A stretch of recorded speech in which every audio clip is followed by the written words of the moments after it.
Bonjour et bienvenue à Canaf 54 dans cette nouvelle édition de notre émission qui sera consacrée aujourd'hui sur la délinquance juvénile dans notre société britannique. Nous savons tous que nous avons des enfants, nous avons des parents et donc parfois il arrive que les dérives se font manifester dans nos familles. Et pour parler d'un sujet aussi important, je n'ai fait que faire venir les femmes pour pouvoir discuter avec nous et transmettre l'information à ceux qui vont nous suivre. J'ai donc à mes côtés Madame Nadine Hagen, qui est social consultant. Madame Nadine Hagen, bonsoir. Bonsoir. Et de Madame Bébé Ramazan Fanny, et qui est également, qui a aussi une profession un peu particulière pour une femme, hein. Elle est security consultante. Bonsoir madame. Bonsoir. Voilà, et à vous aussi, merci de nous suivre en tout cas. Nous allons aborder ce sujet. Et si vous avez des questions à poser justement ultérieurement pour avoir des réponses et participer aux différentes émissions, vous pouvez nous écrire sur info@canaf54.tv.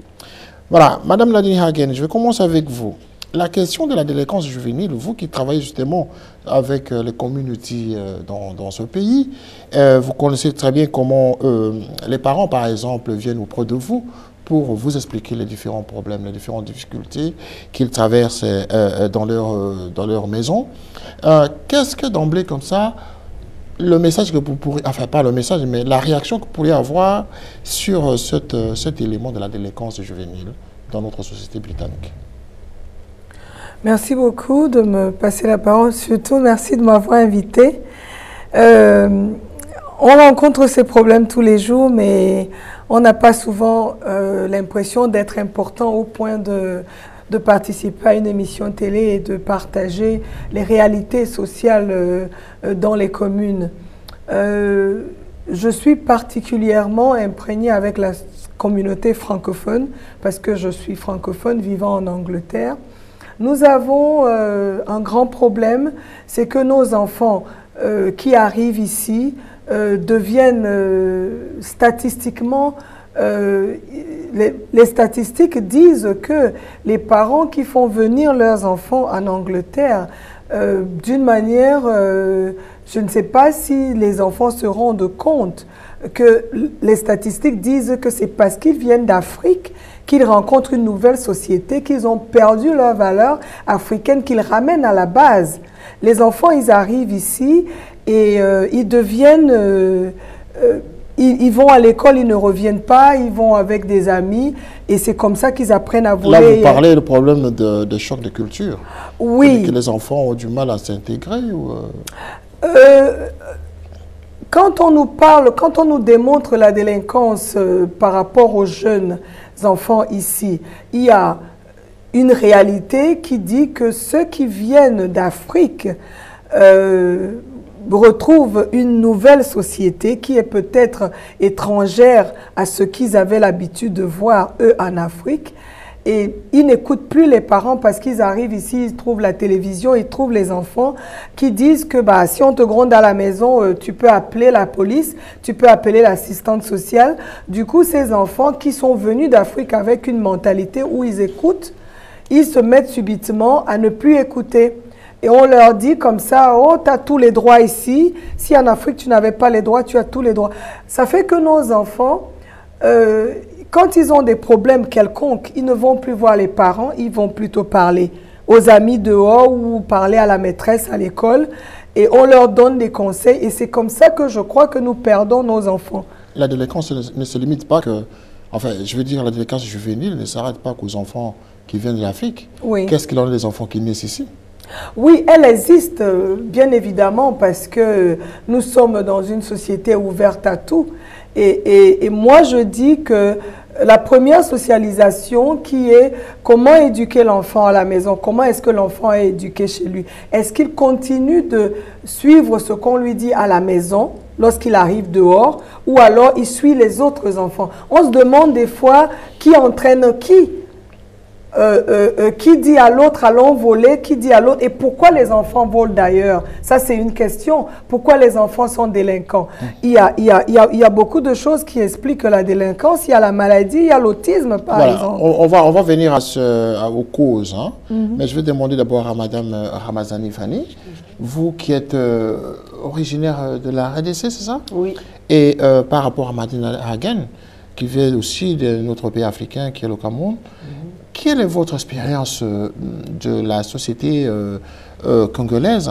Est-ce que vous vivez la même expérience par rapport à ce que Madame Nadine Hagen explique? Les enfants qui viennent de l'Afrique, est-ce que ces enfants sont beaucoup plus responsables de la délinquance ou tombent-ils plus rapidement dans la délinquance que les enfants africains naissant ici? En tout cas, merci beaucoup. Ça, c'est une très bonne question. J'allais seulement accompagner Nadine parce que, vous voyez, les enfants qui viennent de l'Afrique, quand ils arrivent ici, ils trouvent, par exemple, un autre monde. Si je veux bien cadrer cela, il peut dire qu'ils trouvent un autre monde, ils trouvent les autres, ils ne veulent pas vraiment écouter. Et puis, nous avons de l'expérience par rapport à ce qui naissent ici. Tous sont des enfants, mais il y a une différence. Avec les enfants qui arrivent ici, ils voient le monde, et puis ça dépend aussi des âges. Bon, il y a d'autres qui arrivent en bas âge, par exemple. Si je vais prendre la fourchette des 3 à 5 ans, et puis la fourchette de 10 à 15 ans. L'autre fourchette, je peux aller de 15 à 21 ans. Vous voyez un peu. Par là, nous avons de différents enfants. Et puis nous avons de différentes mentalités. S'ils s'embrassent beaucoup, ce qu'ils ont trouvé ici, en tout cas, ils se retrouvent dans la rue. Comme elle disait, oui, comme elle disait, si on te fait comme ça, appelle ces numéros, appelle le social. Quand ils partent à l'école aussi, c'est la même chose. Ce que toi et ton parent, tu donnes à la maison, ça devient un peu. Dehors, il y a beaucoup. Il y a des fois, nos enfants, ils nous jouent deux jeux, double jeu. À la maison, c'est une autre personne. Arrivé dehors, tu ne reconnais plus ton enfant. Quelle est la cause? La cause, il y a beaucoup de causes. Hein? À l'école, on ne sait pas vraiment, on donne l'éducation, on n'est pas contre, mais la façon dont on leur dit qu'il ne faut pas écouter, quand on te fait quelque chose comme ça, tu appelles. C'est ce qu'on leur dit à l'école, il ne faut pas écouter les parents? Non, non, non. S'il y a quelque chose qui arrive à la maison, par exemple moi, si j'ai des filles à la maison, je dis, il faut faire la vaisselle, il faut préparer, il faut faire ça. Mais chez les autres, tu as l'abuse. Il dit que non, tu ne peux pas faire ceci, tu ne peux pas faire cela, c'est la maman qui fait. Mais ce n'est pas notre culture. Nous, en Afrique, il faut éduquer l'enfant et surtout les filles, comme les garçons des fois. Chez nous, on met une horaire là, c'est pour les enfants, c'est pour les garçons comme c'est pour les filles. Je crois que chez nous, en Afrique, on ne choisit pas un garçon ne fait pas la vaisselle, une fille, c'est seulement une fille qui fait la vaisselle. Non, on essaie d'éduquer les enfants de la même façon, fille ou garçon. Mais quand ils partent là-bas, des fois, on leur dit non, tu ne peux pas faire ça, ça tu ne peux pas faire. Quand on fait ça, quand la maman dit comme ça, non. Là, si tu vois que c'est beaucoup trop, tu appelles ces numéros. Ça veut dire que l'influence du milieu scolaire? L'influence dans un peu des milieux scolaires, un peu à la maison aussi, dehors avec les amis aussi. Voilà. Madame Nadine, votre réaction? C'est très important de regarder la fourchette, comme ma collègue dit ici. À quel moment les enfants arrivent et qu'est-ce qui se passe? Combien d'éducation ils ont reçu en Afrique et combien d'éducation ils n'ont pas reçu? Je suis une maman. Je me rappelle une fois, j'avais été dans une maison et ce que j'ai observé, la dame m'avait dit plus jamais elle ne va accuser un parent et en disant que c'est le parent qui n'a pas bien élevé son enfant. Parce que les parents essayent tout. Tout à fait. Ils essayent tout. Mais l'enfant... Du moins pour les parents responsables. Du moins pour les parents responsables. Et je crois qu'il serait vraiment important de parler de la responsabilité des parents. Souligner la responsabilité des parents. Nous vivons dans une société... Un parent peut aimer les enfants, mais est-ce qu'il est réellement responsable? Mais Moi, je veux parler de quelque chose de réel, qui est la vie sociale, voilà. qui est la précarité, parce que la précarité est une des causes réelles de la délinquance. Parce que lorsque l'enfant n'a pas le nécessaire à la maison, il est entraîné à voler, il est entraîné à aller avec les amis qui vont lui dire, mais si on ne t'a pas acheté la dernière paire de chaussures de marque, alors, je peux t'entraîner, il y a quelqu'un qui va nous faire rentrer dans ce business et dans un autre business et on pourra s'acheter ça.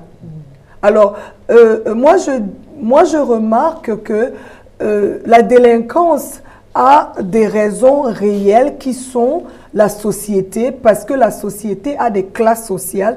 Et lorsque les enfants regardent qu'ils sont différents par rapport à la classe, par rapport au fait que voilà un enfant qui est toujours bien habillé, il a toujours de l'argent et moi je n'en ai pas. Alors lorsque la maison, les parents à la maison ne lui expliquent pas que voici notre condition financière, nous allons te lever, nous allons t'amener à aller à l'école afin que peut-être que dans le futur, tu pourras avoir un meilleur avenir.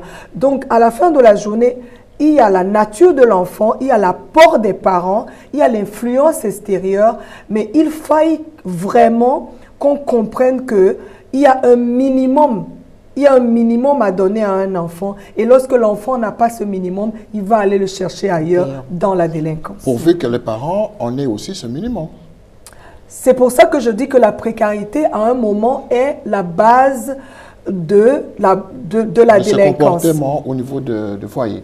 Mais est-ce que nous allons voir un autre élément justement perturbateur dans le comportement des enfants qui est introduit aujourd'hui avec les nouvelles technologies.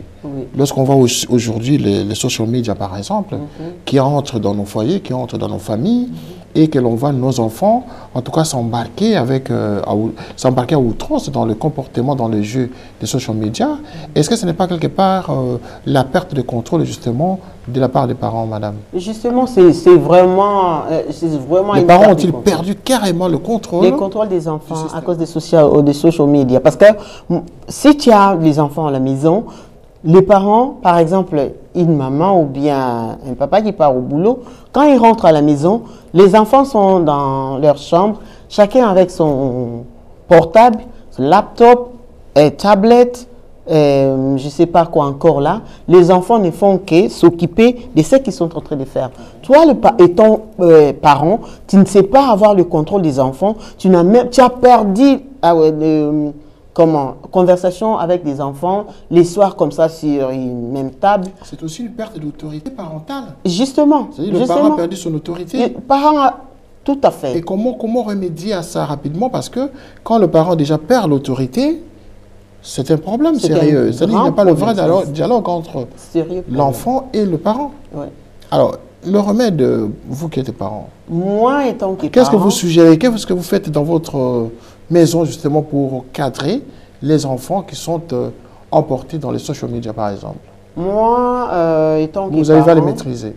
Je vais maîtriser ça. Parce comment vous le faites pour aider les autres parents qui nous suivent? Pour aider les autres parents qui nous suivent, quand tu es une maman, tu rentres à la maison par exemple le soir, tu travailles de 9h à 15h ou bien de 9h à 17h. Quand tu rentres à la maison, c'est toujours le soir, tu vois les enfants, tu claques tes mains. Moi, je fais toujours ça. Maman est là, tout le monde descend. Tout ce que vous êtes en train de faire là, gardez ça pour vous. Maintenant, c'est mon tour. En tout cas, je les déclare. Je dis, maman est là, descendez. Les enfants descendent.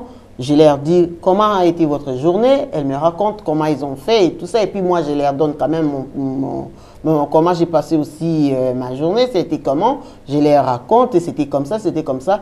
Qu'est-ce que tu fais? Qu'est-ce que tu vas faire demain? Qu'est-ce que tu as fait? Tu as fait ton devoir comme ça. Tu étais avec qui aujourd'hui? Quel genre de cours? Vous cherchez à savoir justement la vie voilà, que les enfants ont mené pendant que vous étiez absente. Voilà. Et par là, ils vont laisser le portable, ils vont laisser ça dépend aussi le temps que vous utilisez. Voilà.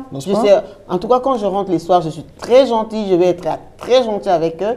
Et puis, je vais toujours amener quelque chose de nouveau à la maison. Pour les enfants, Madame Nadine Hagen, est-ce que vous pensez que seul